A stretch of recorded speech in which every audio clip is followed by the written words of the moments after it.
تو تسبیح پڑھتے رہا کریں، لا الہ الا اللہ کی تسبیح پڑھیں اور 3-4 بار پورا کلمہ بھی پڑھ لیں، لا الہ الا اللہ محمد الرسول اللہ، یہ سب سے افضل ذکر ہے۔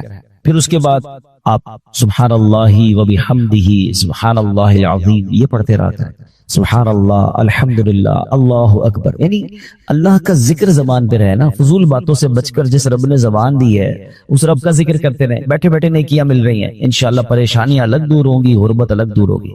پھر درود پاک پڑھتے رہیں، الصلاۃ والسلام علیک یا رسول اللہ صلی اللہ تعالی علی محمد صلی اللہ علیہ وسلم، درود ابراہیمی پڑھ لیں جو آپ نماز میں، جو درود آپ کو آسانی سے آپ پڑھ سکتے پڑھیں۔ تو کم از کم روزانہ اپنی روٹین میں کچھ تعداد میں ذکر الہی اور درود پاک کو ضرور شامل کریں۔ بہتر تو یہ ہے کہ ہر نماز کے بعد جو تسبیح فاطمہ ہے 33 بار سبحان اللہ، 33 بار الحمدللہ، 34 بار اللہ اکبر پڑھ لیا کریں۔ پھر اسی طرح ایک تسبیح درود پاک کی ہر نماز کے بعد پڑھ لیں تو انشاءاللہ اچھی کوانٹٹی میں ہو جائے گا۔ ایک بار محبت سے باآواز بلند درود پاک پڑھ لیجئے، صلو علی الحبیب صلی اللہ تعالی علی محمد صلی اللہ علیہ وسلم۔ اب ہم انشاءاللہ قرآن پاک کی وہ آیت انشاءاللہ پڑھیں گے اور اس کا ترجمہ اور اس کے بارے میں جانیں گے۔ اور میں نے یہ بھی بتایا ہوا ہے بیان میں کہ بے شک پورا قرآن ہی پڑھنا ہے، مگر قرآن میں کچھ خاص آیتیں ہیں جس میں اللہ نے مومنوں سے بات کی ہے، مجھ سے اور آپ سے ڈائریکٹ بات کی ہے۔ کیسے بات کی ہے؟ یا ایھا الذین آمنو کہہ کر، ٹھیک ہے؟ آج انہی میں سے ایک آیت ہم سنیں گے بھی اور پھر اس کو سمجھنے کی کوشش کریں گے، توجہ سے سننا ہے آپ نے۔ پارہ نمبر 17 ہے، سورہ حج ہے اور آیت نمبر 77 نمبر آیت ہے۔ اللہ قرآن میں فرماتا ہے یا ایھا الذین آمنوا ارکعوا واسجدوا واعبدوا ربکم وافعلوا الخیر لعلکم تفلحون، صدق اللہ العظیم۔ آسان ترجمہ قرآن کنز العرفان۔ اللہ فرماتا ہے اے ایمان والو، رکوع اور سجدہ کرو اور اپنے رب کی عبادت کرو اور اچھے کام کرو اس امید پر کہ تم فلاح پا جاؤ۔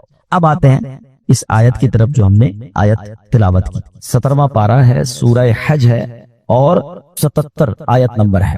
3 نکاتی فارمولہ اللہ نے دیا ہے اور اس فارمولے میں انعام بھی بتا دیا ہے کہ جو ان 3 اسٹیپس کو فالو کر لے گا اسے کیا ملے گا؟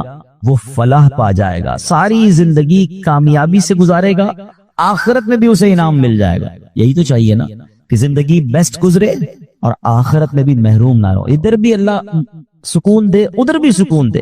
کچھ لوگ صرف یہی کے سکون، یہی کے مزے، یہی کی راحت کے لیے جیتے ہیں، بس یار ادھر موج ہو جائے، دنیا میں مزے ہوں۔ میں سوال کرتا ہوں آپ سے، کسی شخص کے دنیا میں مزے ہیں، بڑا اچھا گھر بھی ہے تو گاڑیاں بھی ہیں تو پیسے بھی ہیں تو جو بھی ہے، جس قبر میں مر کے جانا ہے وہ کیڑے انتظار کر رہے ہیں، وہ سانپ انتظار کر رہے ہیں، بتاؤ یہ زندگی اچھی ہے؟ اور اس کے بعد قیامت اور آخرت کا عذاب انتظار کر رہا ہے۔ کیا کرنا ہے اس دنیا کے مزے کا؟ کتنا ٹائم رہو گے اس دنیا میں؟ کوئی ہے جو 500 700 800 سال رہتا ہو؟ اب تو ہماری ایوریج لائف مشکل سے 60 70 سال، وہ بھی جی لیا تو جی لیا، اس سے پہلے ہی چلے جاتے لوگ۔ تو ایسی 50 60 70 سال کے مزے کے لیے قیامت تک کے لیے قبر میں عذاب بھگت لو اور پھر اللہ نہ کرے قیامت کے دن بھی شرمندگی ہو، وہاں الگ تکلیف نہیں۔ ہمیشہ پلاننگ یہ ہونی چاہیے دنیا میں بھی سکون ہو، ادھر بھی لائف اچھی گزرے، اللہ ادھر بھی لائف اچھی، اور اس کی زیادہ فکر ہونی چاہیے۔ عقل مند کون ہوتا ہے؟ جدھر زیادہ رہنا ہے ادھر کی زیادہ تیاری۔ لاجک بھی یہی ہے نا۔ آپ میں سے کچھ ایسے ہیں جو کراچی کے رہنے والے نہیں ہیں اور کراچی آئے ہوئے ہوں گے کام کاج کے لیے، تو آپ فکر کہاں کی کرتے ہیں؟ اپنے گاؤں میں گھر اچھا بن جائے، ادھر ذرا اچھا سکون کے ساتھ رہوں، تھوڑا ٹائم یہاں آیا ہوں میں چلا جاؤں گا، ایسے ہی ہے نا۔ بالکل یہی ذہن بناؤ۔ ہم دنیا میں مہمان بن کر آئے ہیں، 50 60 70 سال کا ایگزام دینے آئے ہیں، اصل زندگی وہ ہے۔ کاش یہ بات ہمیں سمجھ آ جائے نا، تو پھر دنیا کی رنگینی کے لیے حرام نہیں کرے گا بندہ، پھر دنیا میں سکون پانے کے لیے کسی پر زیادتی نہیں کرے گا، کیونکہ اس کو یہ پتا ہے اگر تھوڑی تکلیف بھی ہے تو انشاءاللہ اس کے بعد بڑی راحت آنے والی ہے۔ اور اللہ پاک نے جو یہ قرآن کی جو میں آیت پڑھنے جا رہا ہوں نا، یہ عمل کوئی کر لینا، دنیا میں بھی سکون، آخرت میں بھی سکون، ادھر بھی مزے انشاءاللہ ادھر بھی مزے۔ اب 3 نکاتی فارمولہ ہے، پراپرلی توجہ سے سنیے۔ اللہ قرآن میں فرماتا ہے اے ایمان والو، دیکھو بات مجھ سے اور آپ سے ہو رہی ہے، بے ایمان سے تو نہیں ہو رہی نا۔ جب مجھ سے اور آپ سے اللہ بات کر رہا ہے تو بی کانشیس، توجہ سے سنیں نا۔ اور ہم پڑھتے ہی نہیں ہیں کہ اللہ نے قرآن میں مجھ سے اور آپ سے کیا بات کی ہے۔ 89 ٹائمز اللہ نے بات کی ہے قرآن میں، 89 آیتیں ہیں۔ میں نے پہلے بھی مشورہ دیا ہے، دوبارہ دیتا ہوں اب ہم پورے قرآن میں خود سرچ کریں تو بڑا مشکل ہے، دعوت اسلامی والوں نے آسان کر دیا، یا ایھا الذین آمنوا والی ساری آیتیں جمع کر کے کتاب جاری کر دی ہے۔ اس کتاب کا نام کیا ہے؟ اے ایمان والو۔ اچھا وہ کتاب آپ کہاں سے لے سکتے ہیں؟ مکتبۃ المدینہ دعوت اسلامی کا ادارہ ہے، اس کی ویب سائٹ پہ جائیں، وہ آپ کو گھر پہ ڈراپ کر دیں گے۔ آپ کو لگتا ہے یار کتاب خریدنے میں پیسے خرچ ہوں گے، ہمیں پیسے نہیں کمانے، ہم نے دعوت اسلامی .net پر یہ کتاب پری ڈاؤن لوڈ کے لیے رکھ دی ہے، ڈاؤن لوڈ کیجئے، پڑھ لیجئے، پڑھیں تو صحیح کہ اللہ نے فرمایا کیا ہے۔ اب ان میں سے ایک آیت ہے، اللہ نے فرمایا یا ایھا الذین آمنوا ارکعوا واسجدوا۔ پہلا نقطہ، ہم 3 پوائنٹس کو کنٹینیو ڈسکس کریں گے، ٹھیک ہے؟ پہلی بات کیا فرمائی؟ اے ایمان والو رکوع اور سجدہ کرو۔ اس کا مطلب یہ ہے کہ رکوع اور سجدے کرو کا کیا مطلب ہے؟ نماز پڑھو۔ چونکہ نماز کے جو رکن اعظم ہے نا وہ سجدہ اور رکوع ہے، تو اس لیے قرآن کریم میں کبھی نماز کو رکوع اور سجدہ بھی کہہ دیا جاتا ہے۔ جیسے آپ نے بڑی مشہور آیت سنی ہوگی وَارْكَعُوا مَعَ الرَّاكِعِينَ، قرآن کہتا ہے اور رکوع کرنے والوں کے ساتھ رکوع کرو۔ بندہ صرف رکوع تو نہیں کرتا، پوری نماز پڑھتا، یہ اشارہ ہے۔ اور یہاں جماعت سے نماز پڑھنے کی طرف اشارہ ہے کہ لوگ جب نماز پڑھ رہے ہیں تو جماعت ہو رہی ہے، ان کے ساتھ مل کر نماز پڑھو۔ تو یہ قرآن کا ایک انداز ہے۔ تو اب پہلا نسخہ کیا قرآن نے دے دیا؟ فرسٹ پوائنٹ، کامیابی کا، فلاح کا پہلا نسخہ کہ نماز پڑھنی ہے۔ پھر دوسرا کیا ہے؟ اچھا اسی میں آگے اللہ نے کیا فرمایا؟ وَاعْبُدُوا رَبَّكُمْ، اور اپنے رب کی عبادت کرو۔ پہلے میں نماز کہہ دی، تو اب دوسرے میں کیا ہے؟ دوسرے نقطے میں اس کا مطلب علماء نے فرمایا اس کے 3 معنی بنتے، یعنی 3 باتیں ارشاد فرمائی گئی۔ اے ایمان والو کامیابی پانے کے لیے خالصتاً اللہ پاک کی عبادت کرو۔ عبادت کرنی ہے مگر اللہ کے لیے، ریاکاری، دکھاوا، لوگوں کو پتا چلے میرا نام ہو جائے، نہیں، اللہ کے لیے خالصتاً۔ یہاں اس سے ایک مراد یہ ہے۔ پھر فرمایا اے ایمان والو نماز کے علاوہ جتنی قسم کی عبادتیں ہیں، صرف نماز تو عبادت نہیں ہے نا، روزہ ہے، زکوٰۃ ہے، اگر حج فرض ہے تو حج کرو، تلاوت کرو، درود پاک پڑھو، ماں باپ کی خدمت کرو، وغیرہ وغیرہ۔ اب یہ عبادتیں بجا لاؤ۔ یہاں دوسرا نقطہ یہ ہے، اس کی تیسری بات علماء نے یہ فرمائی کہ اے ایمان والو کامیابی پانے کے لیے عبادت کرو، پورے اخلاص کے ساتھ کرو، مگر ساتھ ساتھ گناہوں سے بھی بچتے رہو۔ یہ بڑا مسئلہ ہے۔ ہم عبادت تو کر لیتے ہیں، ابھی دیکھیں نا رمضان آئے گا تو ماشاءاللہ تقریباً لوگ جن کو اللہ پاک نے ہدایت دی ہے وہ نماز بھی پڑھتے ہیں، روزے بھی رکھتے ہیں، تراویح بھی پڑھتے ہیں، لیکن گناہ سے بچنے والی جو سائیڈ ہے نا ہم اس کو نہیں دیکھ پا رہے ہو، اور یہ بہت ضروری ہے۔ اس کو آپ آسان لفظوں میں یوں سمجھیں کہ آپ کبھی ڈاکٹر کے پاس جائیں اور آپ کہیں میرا گلا بڑا خراب ہے، اور ڈاکٹر آپ کو گلے کی دوائی دے، اب تھوڑے دنوں بعد جائیں کہ ڈاکٹر صاحب ساری دوائی پی لی ابھی تک گلا ٹھیک نہیں ہوا، ڈاکٹر صاحب کہیں کہ بھائی آپ نے کوئی ٹھنڈے پانی سے اور کھٹے سے پرہیز کیا تھا، تو آپ کہیں نہیں میں تو دوائی بھی ٹھنڈے پانی سے ہی پیتا ہوں، تو ڈاکٹر کیا کہیں گے آپ اور 2-4 ڈبے بھی کھا لیں پھر بھی آپ کا گلا ٹھیک نہیں ہونا۔ دوائی کے ساتھ ساتھ پرہیز بھی تو ضروری ہے نا۔ اب اس کو اس طرح سمجھیں کہ ہم دوائی تو لے رہے ہیں نمازیں پڑھ کے، روزے رکھ کے، مگر پرہیز نہیں کر رہے، گناہ بھی کر رہے ہیں، دونوں ساتھ چلا رہے ہیں۔ نہیں، قرآن کیا کہتا ہے؟ اے اللہ کے بندو اللہ کی عبادت کرو مگر گناہ سے بھی بچو۔ اور اب آئیے آگے چلتے ہیں، ایک حدیث پاک سے اس بات کو ذرا اور سمجھ لیں گے تو اور بات کلیئر ہو جائے گی۔ پیارے آقا علیہ الصلوۃ والسلام نے حضرت ابو ہریرہ رضی اللہ تعالیٰ کو نصیحت فرمائی، کن ورعن تکن اعبد الناس، اے ابو ہریرہ پرہیزگار ہو جاؤ، گناہوں سے بچتے رہا کرو، سب سے بڑے عبادت گزار ہو جاؤ گے۔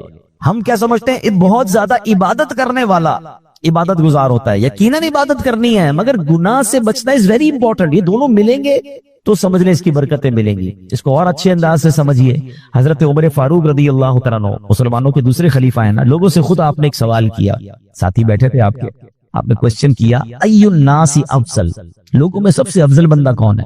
لوگوں نے عرض کی نمازی، نمازی افضل ہے، تو آپ نے فرمایا نہیں، نمازی بھی بعض دفعہ گناہ کرتا ہے، نیکیاں بھی کرتا ہے، یہ بھی تو ممکن ہے کہ نماز بھی پڑھے اور بہت سارے گناہوں میں مبتلا بھی ہو۔ فرمایا نہیں، صرف نمازی افضل نہیں ہو سکتا۔ لوگوں نے عرض کی راہ خدا میں لڑنے والا، جہاد کرنے والا، فرمایا یہ بھی گناہ بھی کرتا ہے، نیکیاں بھی کرتا ہے۔ تو لوگوں نے کہا روزہ دار افضل ہے۔ حضرت عمر کہتے ہیں روزہ دار بھی گناہ کرتا ہے، روزہ بھی رکھتا ہے، ہر روزہ دار تو سارے گناہوں سے نہیں بچتا۔ خود فاروق اعظم رضی اللہ تعالیٰ نے جواب دیا، افضل کون ہے؟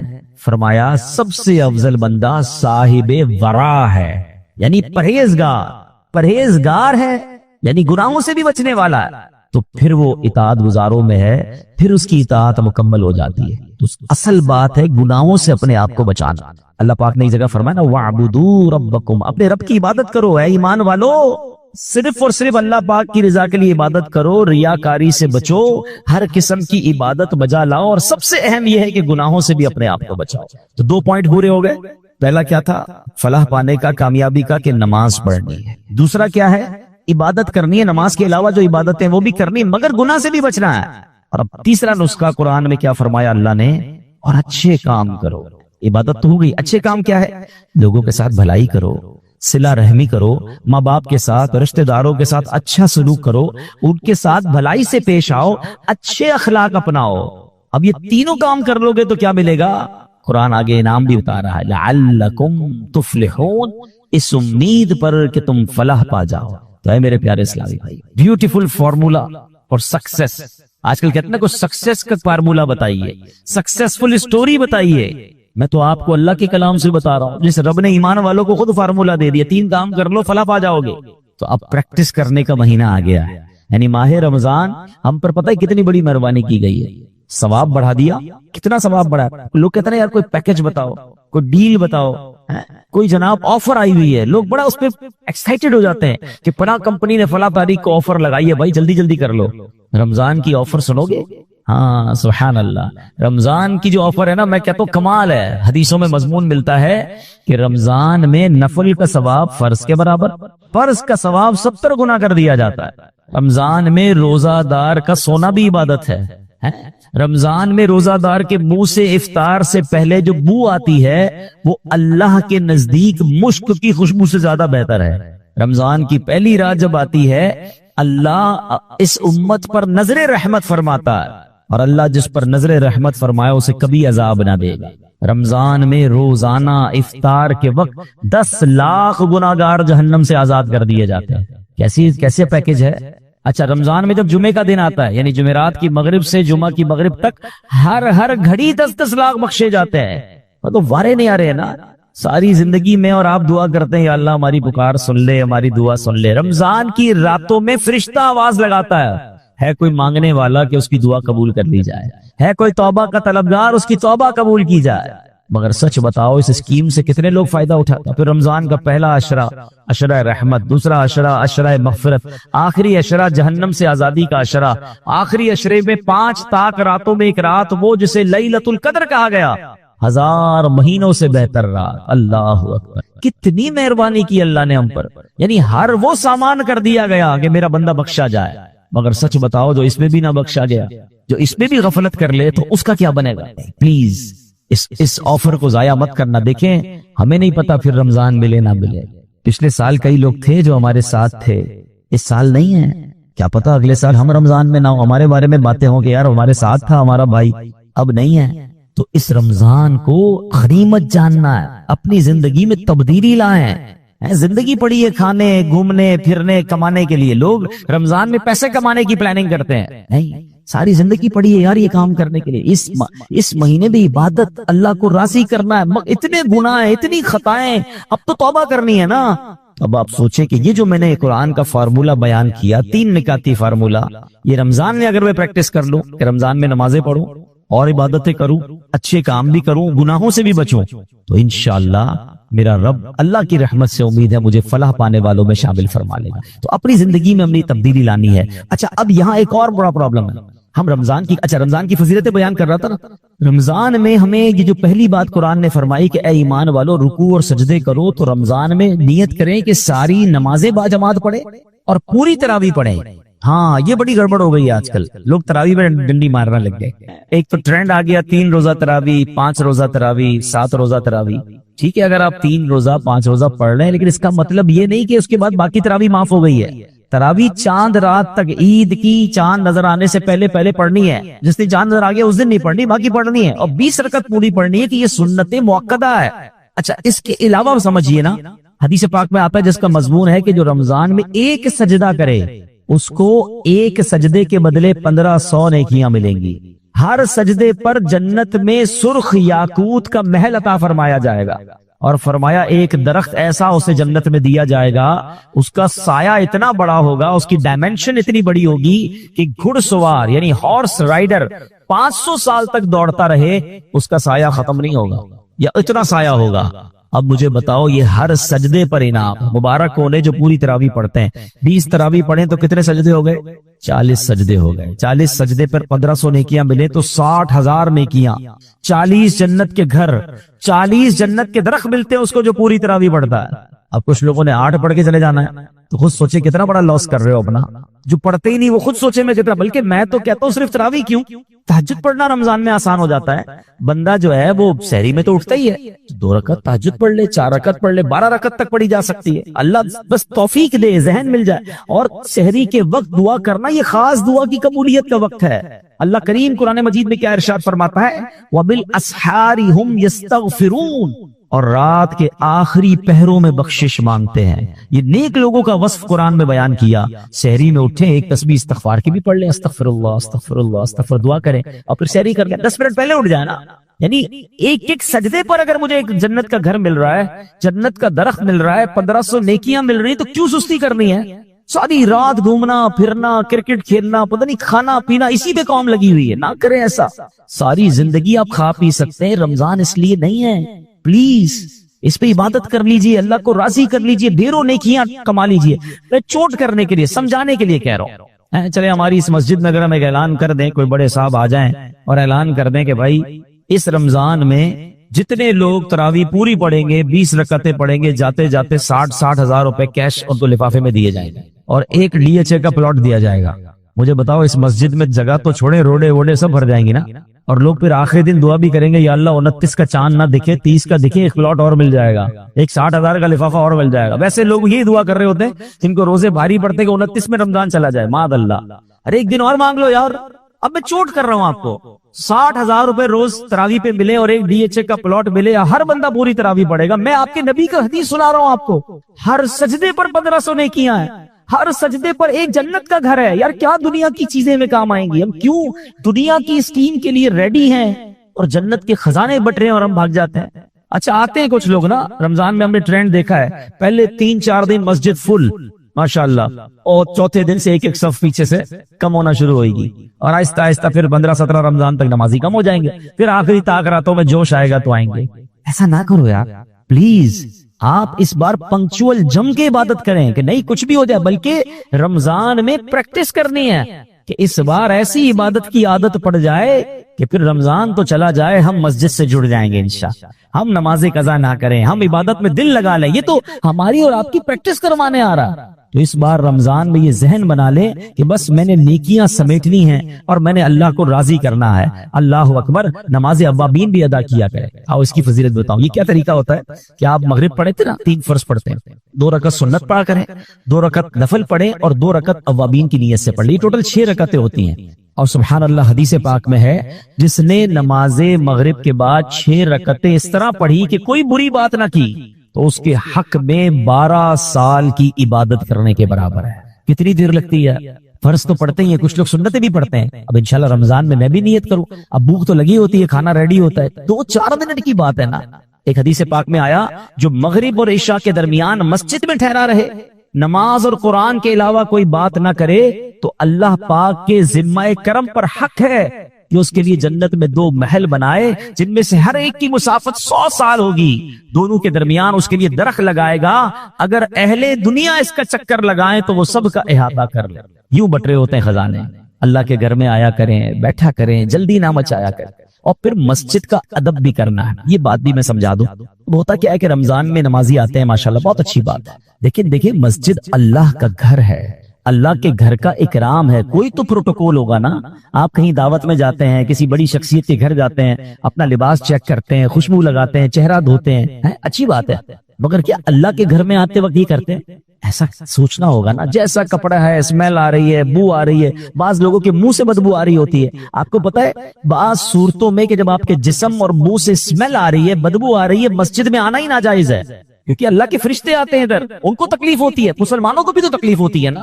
تو میرا پہلا مشورہ تو یہ کہ افطار کے بعد اگر آپ نے جماعت سے نماز پڑھ لی, اور پڑھنی چاہیے, تو آپ افطار میں صرف کھجور کھا لیں, فروٹ کھا لیں, اور اچھے طریقے سے منہ دھو لیں. ورنہ یہ سموسے, پکوڑے, پتہ نہیں کیا کیا پیاز کے ساتھ چیزیں کھا رہے ہوتے ہیں, اور اب اتنا ٹائم نہیں ہوتا کہ آپ منہ صاف کر سکیں. اور اب ایسا ہی منہ لے کر آپ مسجد میں آ رہے ہیں, تو سوچے تو مسجد کی بے ادبی ہے. جب بھی مسجد میں آئے, ایک بات خیال رکھیں, میں اللہ کی بارگاہ میں, اللہ کے گھر میں جا رہا ہوں, کپڑا صاف ستھرے ہوں. علماء کرام نے, ہمارے بزرگوں نے نماز کے کپڑے الگ رکھے ہوئے تھے. جب نماز پڑھنی ہوتی تو وہ اچھے والے کپڑے پہنتے. ہم نے دعوت کے کپڑے الگ رکھے.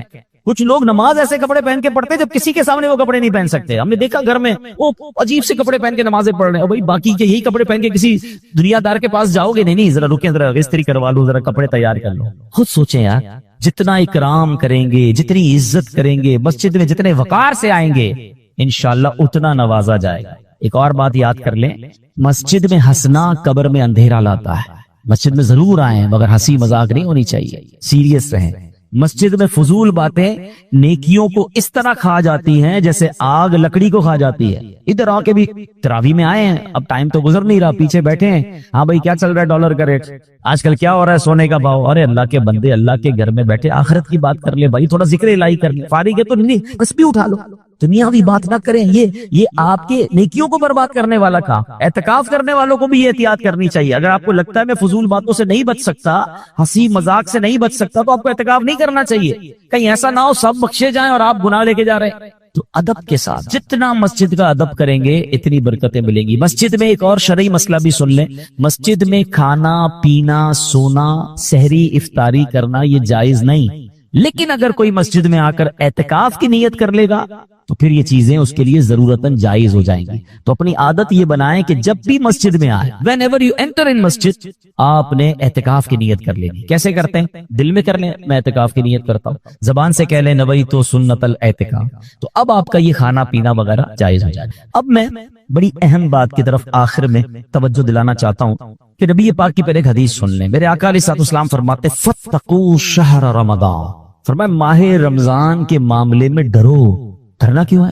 ہاں آقا فرماتے ہیں فَإِنَّهُ شَهْرُ اللَّهِ, بے شک یہ اللہ پاک کا مہینہ. نبی پاک فرماتے ہیں اللہ پاک نے تمہارے لیے 11 مہینے رکھے ہیں, کھاؤ پیو لذت اٹھاؤ, مگر ایک مہینہ اللہ نے اپنے لیے خاص فرما لیا. ٹرائی ٹو انڈرسٹینڈ, یہ اللہ کا مہینہ ہے, 11 مہینے کھائیں پیئیں لذتیں اٹھائیں. یہ ہمیں تو ایسا لگتا ہے کہ کچھ لوگ اسی ایک مہینے میں 11 مہینے کی لذتیں اٹھا رہے ہوتے ہیں, اسی ایک مہینے میں 11 مہینے کا کھانا کھا رہے ہوتے ہیں. نہیں, یہ مہینہ نبی پاک نے کیا فرمایا, اللہ سے ڈرو اس مہینے کے بارے میں, رمضان سے ڈرو, کیونکہ یہ اللہ کا مہینہ ہے. باقی 11 مہینے تمہارے, یہ ایک مہینہ اللہ کا. مگر سچ بتائیں آج حال کیا ہے؟ آج رمضان فوڈ فیسٹیول بنا ہوا ہے, ساری رات کھانا پینا, ہوٹلیں, عجیب عجیب جناب کام ہو رہے ہیں. رمضان ٹورنامنٹ ڈیسائیڈ ہوتے ہیں. نہ کریں ایسا. دیکھیں رمضان میں ثواب تو بڑھا دیا گیا, مگر ایک بات اپنے ذہن میں بٹھا لیں کہ جب کسی مقام یا کسی دن یا کسی ٹائم کا مقدس ہو جاتا ہے, وہ مبارک وقت ہوتا ہے, مبارک دن ہوتا ہے یا ایام ہوتے ہیں, اس جگہ پر یا اس وقت میں گناہ کرنا, اس کی پنشمنٹ بھی زیادہ ہوتی ہے, اس کی سیویئرٹی بھی زیادہ ہوتی ہے. مثال کے طور پہ کوئی بندہ روڈ میں گناہ کرے, غلط ہے, اور مسجد میں آ کے کرے, تو آپ کیا کہیں گے؟ خدا کا خوف کرو یار, اللہ کے گھر میں. اگر کوئی پاکستان میں گناہ کرے, غلط ہے, مگر مکے میں جا کے گناہ کرے تو کیا ہوگا؟ مکے میں ایک نیکی 1,00,000 نیکی کے برابر, ایک گناہ 1,00,000 گناہ کے برابر. بالکل اسی طرح رمضان میں اجر بڑھا دیا گیا. رمضان میں پتہ ہے ہم پر سب سے بڑی مہربانی کیا ہوئی ہے؟ لاجک کیا کہتی ہے؟ چیلنج بڑھا تو انسینٹیو بڑھا, ریوارڈ بڑھا. جیسے جیسے ٹارگٹ پورا کرو گے تب پیسے زیادہ ملیں گے نا. دنیا کا تو دستور یہی ہے, مگر اللہ نے کیا کیا؟ کوئی چیلنج نہیں, شیطان ہی بند کر دیا. لاجک کیا کہتی کہ بھئی یہ حکم ہوتا شیطان کا پاور بڑھا دیا ہے, اب وہ تم پہ زیادہ اٹیک کرے گا, اب تم بچ کر نیکیاں کرو گے تو زیادہ ثواب ملے گا. نہیں, ایسا نہیں ہے, شیطان بند, اور کہا اب کرو نیکیاں اور ثواب ڈبل, ثواب بڑھا دیا, ثواب زیادہ. مگر اس سارے انتظام کے باوجود بھی کوئی گناہ کرے, اب اس کی سزا بھی زیادہ ہے. یہ سمجھیے پلیز. ہم نیکیوں کی طرف تو بعض اوقات توجہ دیتے, گناہ سے نہیں بچ پا رہے ہوتے. رمضان میں بھی چل رہے ہوتے گناہ. حدیث پاک میں آتا ہے, میرے آقا علیہ الصلوۃ والسلام فرماتے ہیں کہ حدیث پاک کا مضمون ہے کہ رمضان میں جو گناہ کا کام کرتا ہے, اللہ پاک اس کے سال بھر کے اعمال ضائع فرما دے. رمضان میں گناہ پورے سال کے اعمال برباد کر سکتا ہے. تو پلیز آپ نے دیکھیں تھوڑا سکون سے بیٹھیے, میرا مشورہ ہے, میں آپ کو بہت دل سے یہ مشورہ دے رہا ہوں. ایک لسٹ بنانی پڑے گی, تھوڑا ریئلائز کرنا ہوگا کہ میں رمضان میں گناہ نہ کروں, یہ کیسے پاسبل ہے. تو سب سے پہلے یہ دیکھنا ہوگا کہ میں کس کس راستے سے گناہ کرتا ہوں. مجھے وہ سارے دروازے, I have to close all my doors, وہ سارے دروازے بند کرنے ہوں گے جس سے گناہ آتا ہے. اور اس میں شاید سب سے بڑا ہمارا موبائل فون. موبائل فون میں سارے پیجز لائک کیے ہوئے ہیں, سارے گروپوں میں شامل ہیں. جیسے ہی موبائل کھولتے ہیں کوئی ویڈیو آ جاتی ہے, کوئی میوزک ہے, کوئی بے پردگی ہے, کوئی بے حیائی ہے, سب دیکھ رہے ہیں. رمضان میں اگر گناہوں سے بچنا ہے تو سوشل میڈیا کا استعمال کم کر دیں, بند کر دیں. میں تو کہتا ہوں ضرورت ہے واٹس ایپ پہ کسی کو سوال جواب کرنا ہے کر لیا, ورنہ نہ جائیں کسی سوشل میڈیا پیج پر. ہم گناہ کیے بغیر واپس آتے نہیں ہیں. مجھے گناہ سے اپنے اعمال بچانے ورنہ 1 سال کے اعمال کہیں برباد نہ ہو جائے، یہ سوچ لیں۔ پھر اس کے بعد اگر کوئی ایسی گیدرنگ ہے کہ جہاں میں جاتا ہوں اور وہاں جانے سے گناہ سے بچتا نہیں ہوں، دوستوں میں بیٹھتا ہوں تو ہنسی مذاق کے علاوہ غیبتیں ہو رہی ہیں، جھوٹ ہو رہا ہے، دل آزاریاں ہو رہی ہیں، تو اس سے اپنے آپ کو بچانا ہے تو اس گیدرنگ کو چھوڑ دیں۔ رمضان مسجد میں رہیں، عبادت کریں، تلاوت کریں، گھر بیٹھے مدنی چینل دیکھ لیں، فیضان مدینہ تشریف لے آئیں۔ بلکہ میں تو آپ کو ایک لائف ٹائم ایکسپیرینس بتاتا ہوں، کمال ہے دعوت اسلامی کا، پورا مہینہ گناہوں سے بچانے کا ایک فارمولہ دعوت اسلامی نے کیا دیا ہے؟ امیر اہل سنت نے سبحان اللہ کہ پورے مہینے کا اعتکاف فیضان مدینہ میں ہو رہا ہے۔ آپ کو جان کر حیرت ہوگی، نبی پاک علیہ الصلوۃ والسلام نے زندگی میں ایک بار پورے مہینے کا اعتکاف فرمایا، پھر فرمایا کہ آخری عشرے کی 5 طاق راتوں میں ایک شب قدر ہے، آؤ میرے ساتھ اعتکاف کر لو۔ کیا زندگی میں ایک مہینہ ہم ایسا نہیں دے سکتے کہ ہم تمام گناہوں سے بچنے کے لیے اللہ کے گھر میں بیٹھ جائیں؟ آپ کے لیے پورا مہینہ ممکن نہیں، آخری عشرے کا اعتکاف، لیکن اس مہینے میں ایک ٹارگٹ آج نیت کر کے جائیے، کچھ بھی ہو جائے ایک بھی گناہ نہیں کروں گا انشاءاللہ۔ شیطان بند ہے پھر بھی گناہ کروں یار، پھر بھی جھوٹ، پھر بھی غیبت، پھر بھی دل آزاری، پھر بھی حرام روزی نہیں۔ آنکھوں کو گناہ سے بچائیں، ہاتھوں کو بچائیں۔ اللہ مجھے بھی یہ عمل کرنے کی توفیق عطا فرمائے، آپ کو بھی نصیب فرمائے۔ رمضان میں ایک اور نیکی ضرور کیجئے گا کہ اللہ کی راہ میں دل کھول کر خرچ کریں۔ یہ ماہ سخاوت بھی ہے، پورے قرآن کی شان تو نرالی ہے، ایک آیت میں کیا کچھ ہے اس سے اندازہ ہوگا کہ پھر رب کے کلام میں کتنی عظمتیں ہیں۔ تو وہ جو شراب کے نشے میں دھت جا رہے تھے، انہوں نے دیکھا کہ ایک کاغذ کا ٹکڑا پڑا ہے اور اس پر بسم اللہ الرحمن الرحیم لکھا ہوا ہے۔ اب اس کو خیال آیا کہ میرے رب کا نام زمین پر، ادب کا خیال آیا، عزت کا خیال آیا کہ یہ نہیں ہونا چاہیے۔ حالانکہ وہ غلط کام کر رہے تھے، شراب میں تھے، مگر عطر خریدا، اس کاغذ کے ٹکڑے کو صاف کیا، اسے عطر لگایا اور بلند جگہ پر رکھا۔ اس کے بعد وہ اپنے کام میں مگن ہو گئے۔ اسی رات ایک بزرگ کو خواب میں زیارت ہوئی کہ جاؤ میرے اس بندے کو جا کر کہو کہ تم نے میرے نام کو پاک اور صاف جگہ پر رکھا، بلند جگہ پر رکھا، ہم تمہارے نام کو بھی بلند کریں گے۔ اب بزرگ اس بندے کو جانتے تھے کہ وہ تو شرابی ہے، شرابی کے لیے یہ پیغام کیسے ہو سکتا ہے؟ تو کہتے لگتا ہے خواب میں کوئی غلط فہمی ہوئی، دوبارہ سو گئے، دوبارہ سوئی تو پھر دوسری بار یہی پیغام، پھر سوچا نہیں اس بندے کے لیے پیغام نہیں ہو سکتا، تیسری بار خواب میں یہی پیغام دیا گیا۔ اب وہ بزرگ تلاش کرنے نکلے کہ وہ کدھر ہے شراب پینے والا۔ ڈھونڈتے ڈھونڈتے جب پتا چلا تو پتا چلا اس وقت بھی وہ شراب کی محفل میں ہی بیٹھے ہوئے تھے۔ آواز دی کہ باہر آئیے، وہ تو شراب کے نشے میں مست، تو کسی کو بھیجا کہ جاؤ کہو تمہارے لیے پیغام آیا ہے۔ کہ میرے لیے کون پیغام لایا ہے؟ بہرحال پوچھو کس کا پیغام لائے ہو؟ جو بزرگ شراب کھانے کے باہر کھڑے تھے نا، کہ اندر جا کر اسے بتا دو اللہ کا پیغام لایا۔ اب جب یہ سننا تھا تو جھرجھری سی آ گئی، کھڑے ہوئے باہر آئے، اور جب یہ بات بزرگ نے بتائی کہ مجھے تو نہیں پتا تم نے کیا کیا ہے، 3 بار خواب میں مجھے یہ کہا گیا ہے کہ تمہیں بتا دوں، تم نے رب کے نام کو جو تعظیم کی ہے، بسم اللہ الرحمن الرحیم کو معطر کیا، اسے بلند جگہ پر رکھا ہے، مجھے یہ پیغام ملا ہے کہ تمہیں بھی تمہارے نام کو بلندی دی جائے گی، تمہیں عزت اور مرتبہ دیا جائے گا۔ جب یہ سنا کہ میں شراب کے نشے میں دھت اور میرا رب مجھ پہ اتنا مہربان، اس بندے نے توبہ کی، اللہ سے معافی مانگی اور عبادتوں میں لگ گئے۔ اے میرے پیارے اسلامی بھائیوں، یہ انقلاب جو شراب کے نشے میں دھت شخصیت کو اللہ کا ولی بنا گیا، یہ کون تھے؟ یہ کوئی اور نہیں، حضرت بشر حافی رحمت اللہ تعالی علیہ تھے۔ یہ زمانے کے ولی بنے، حافی کہتے ہیں ننگے پیر رہنے والے کو۔ آپ معرفت الہی اور اللہ کی یاد میں اتنے گم رہنے لگے کہ آپ چپل ہی نہیں پہنتے تھے۔ اور کتابوں میں لکھا کہ جب تک حضرت بشر حافی اس شہر میں رہے، کوئی بھی چوپایا جو ہے نا راستے میں گندگی نہیں کرتا تھا، اس ادب کے ساتھ کہ کہیں بشر حافی کے پیر گندے نہ ہو جائیں۔ تو کتابوں میں آتا ہے کہ ایک بار کسی نے دیکھا کہ چوپائے نے گندگی کر دی ہے، تو اس کے مالک نے سمجھ لیا کہ ہو نہ ہو بشر حافی کا انتقال ہو گیا ہے۔ اور جب معلوم کیا گیا تو ایسا ہی تھا کہ جب وہ زمانے سے وہ دنیا سے چلے گئے، پھر چوپایوں نے راستے کے اندر گندگی کرنا شروع کی۔ یعنی جو اللہ کا ادب کرتا ہے، اللہ کے نام کی تعظیم کرتا ہے، اللہ کی مخلوق جو ہے وہ اس کی تعظیم کرنے لگ جاتی ہے۔ سبحان اللہ۔ تو اے میرے پیارے اسلامی بھائیوں، ادب جو ہے نا وہ بڑی کمال کی شے ہے۔ داتا حضور کی کشف المحجوب پڑھیں تو اس شاندار انداز سے آپ ادب کا درس دیتے ہیں۔ اور یاد رکھیے اسلام میں ادب کا جو ہے نا بہت زیادہ درس ہے۔ اب سنیے گا، کشف المحجوب شریف کا ایک باب ہے جس کا نام ہے کشف حجاب، یعنی آداب کا بیان۔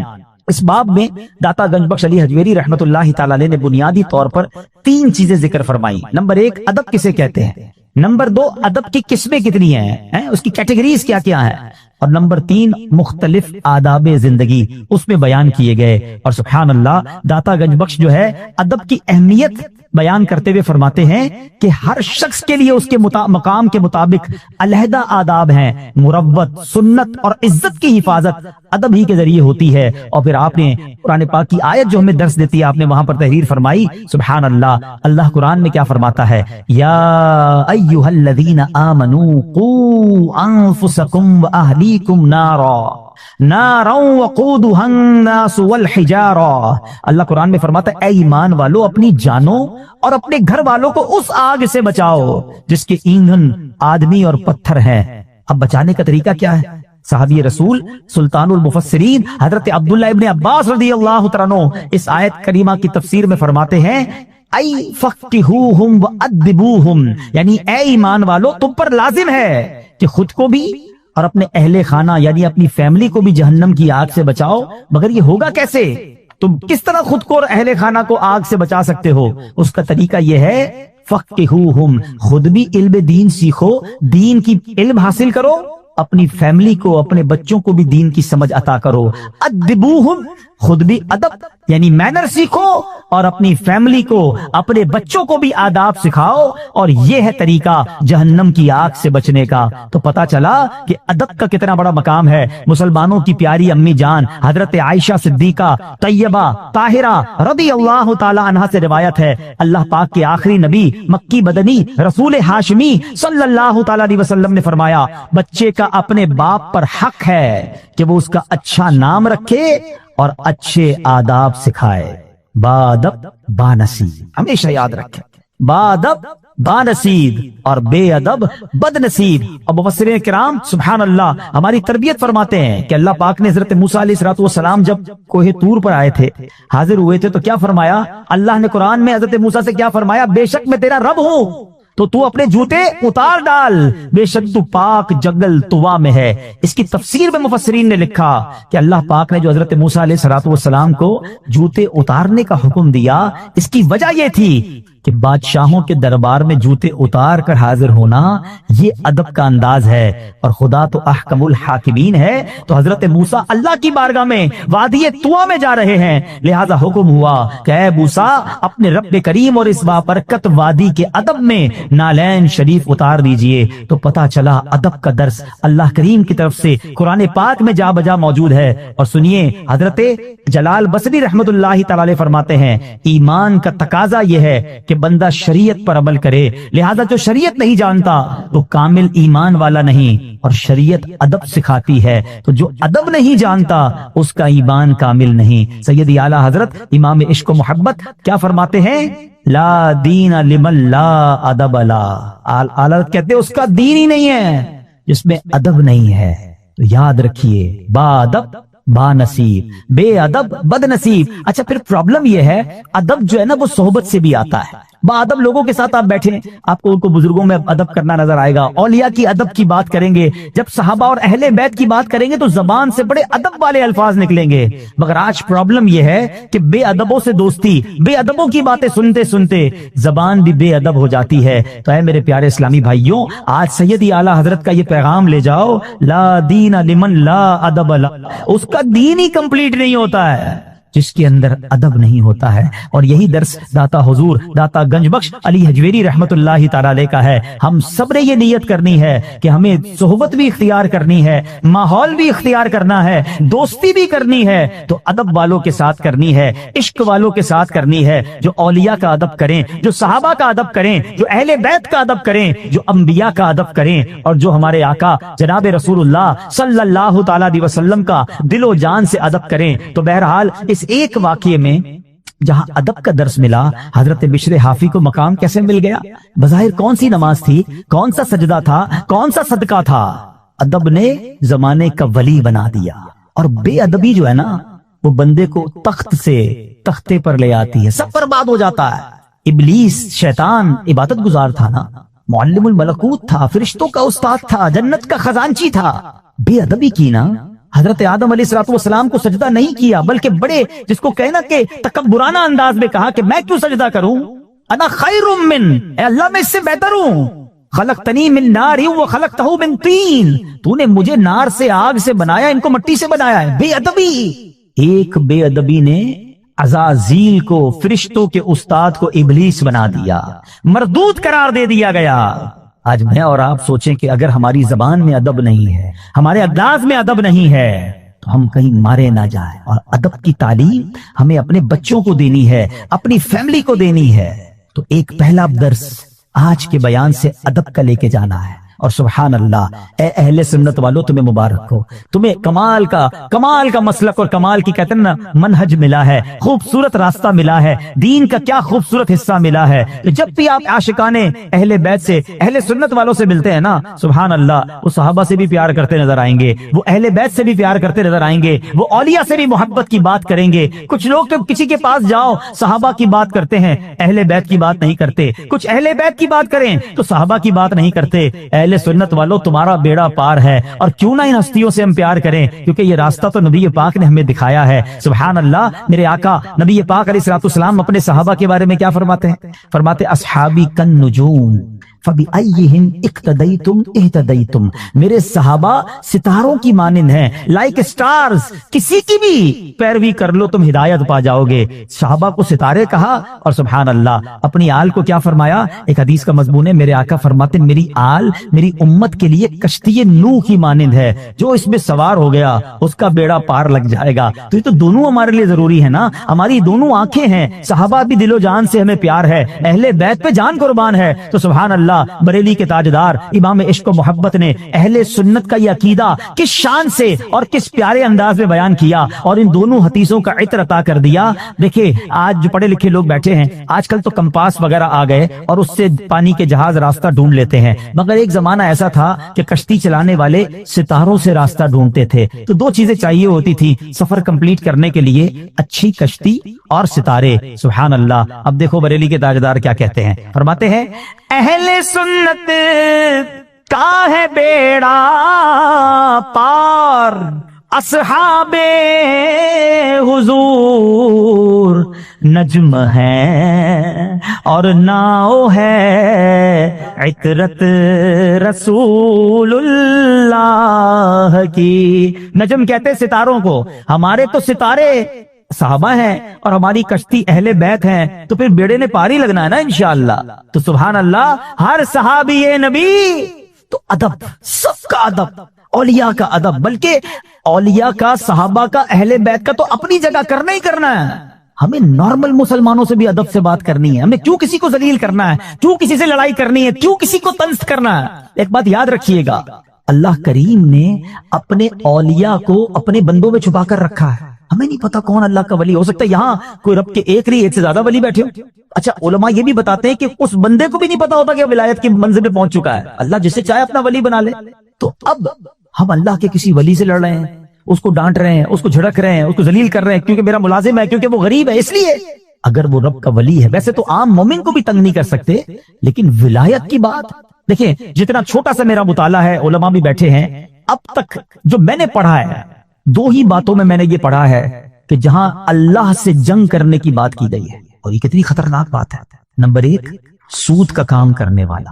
اے میرے تاجران بھائیوں، کبھی بھی سود نہ لینا نہ دینا، سود کا کاروبار مت کرنا، اس کے قریب مت جانا، کیونکہ اس کے بارے میں نبی پاک نے جو فرمایا، حدیث پاک کا مضمون ہے، وہ ایسا ہے جیسا اس نے رب سے جنگ، اللہ سے جنگ۔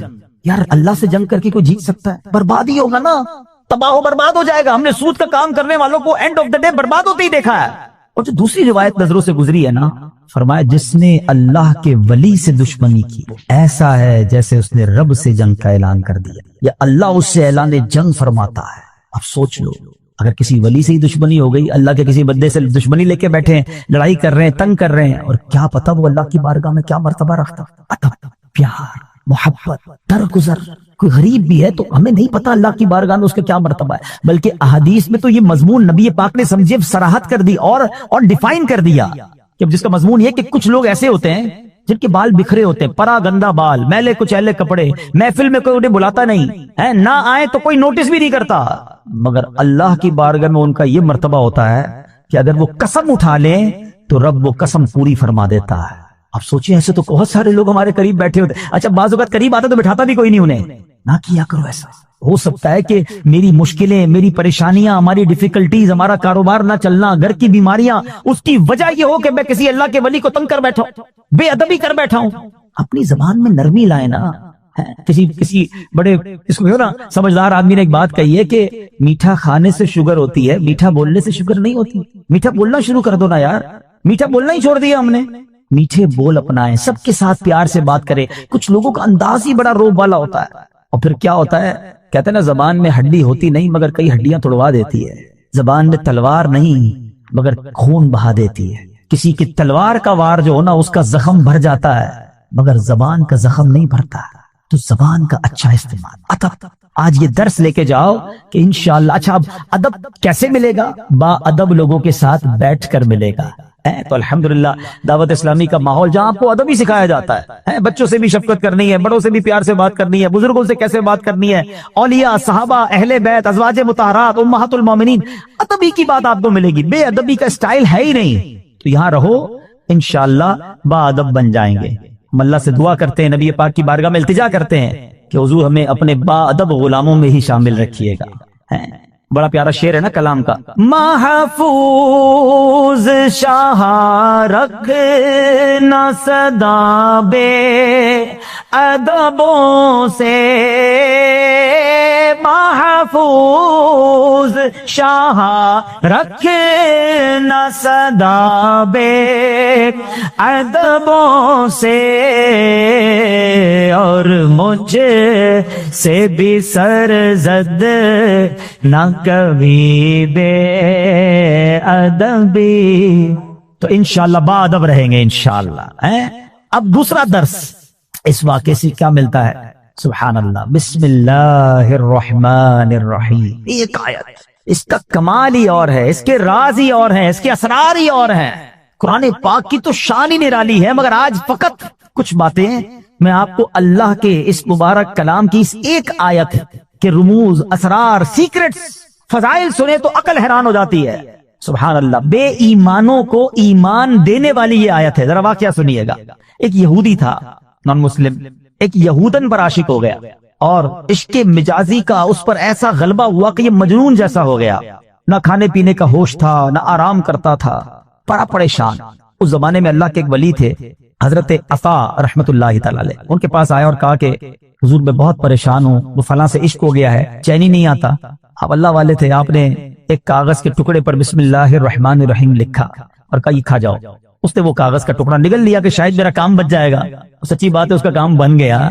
ہوا یہ کہ جیسے اس نے کاغذ کو نکلا نا، اس کے دل کی دنیا ہی بدل گئی، ایمان کی مٹھاس ملنے لگی اور اس کے دل میں نور ظاہر ہو گیا. عورت کے عشق کو چھوڑا اور کہتا حضور بس اب مجھے کچھ اور نہیں چاہیے، جس رب کا نام اندر گیا ہے اب کلمہ پڑھائیے، مجھے مسلمان کر دیجئے. صرف بسم اللہ الرحمن الرحیم کاغذ پہ لکھا ہوا پیٹ میں جاتا ہے. اب اس یہودن کو پتہ چل گیا کہ میرا عاشق تو مسلمان ہو گیا ہے. وہ بھی حضرت کی بارگاہ میں آئی اور کہا کہ میں ہی وہ عورت ہوں کہ جس کے عشق میں وہ مبتلا تھا، وہ مسلمان ہو گیا ہے. اب مجھے خواب میں روزانہ کوئی کہنے والا کہتا ہے کہ اگر تجھے جنت میں اپنا ٹھکانہ دیکھنا ہے نا تو جا اور حضرت عطا کے پاس جا، تجھے اپنا جنت میں ٹھکانہ دکھائیں گے. تو حضرت میں آپ کے پاس آئی ہوں، بتائیے جنت کہاں ہے؟ حضرت عطا نے کہا کہ جنت کا ارادہ ہے تو پہلے تجھے اس کا دروازہ کھولنا پڑے گا نا. جنت میں جانا ہے تو ڈور اوپن کر. تو وہ کہتی جنت کا دروازہ میں کیسے کھولوں؟ فرمایا بسم اللہ الرحمن الرحیم پڑھ. آپ نے فرمایا جنت کا دروازہ کھولنا ہے نا، بسم اللہ الرحمن الرحیم پڑھ. جیسے ہی اس نے بسم اللہ الرحمن الرحیم پڑھا، دل میں نور بڑھنے لگ گیا. کہتی حضور بس اب مجھے اسلام میں داخل کیجئے. اس نے کلمہ پڑھا اور بسم اللہ شریف کی برکت سے وہ بھی مسلمان ہو گئی. اسی رات جب وہ نو مسلم خاتون جو ہے رات کو سوئی تو خواب پہ جنت پہ داخل ہوئی. خوبصورت محل دیکھا، گنبد دیکھے. ایک گنبد پر لکھا تھا بسم اللہ الرحمن الرحیم لا الہ الا اللہ محمد الرسول اللہ. عورت نے یہ الفاظ پڑھے تو کسی پکارنے والے پر کہا اے پڑھنے والی، اللہ پاک نے یہ سب تجھے عطا فرما دیا ہے. ہائے ہائے ہائے، بسم اللہ کی برکت ہے، ہم نے پائی جنت ہے، کتنی اچھی قسمت ہے، یہ سب رب کی رحمت ہے. تو بسم اللہ الرحمن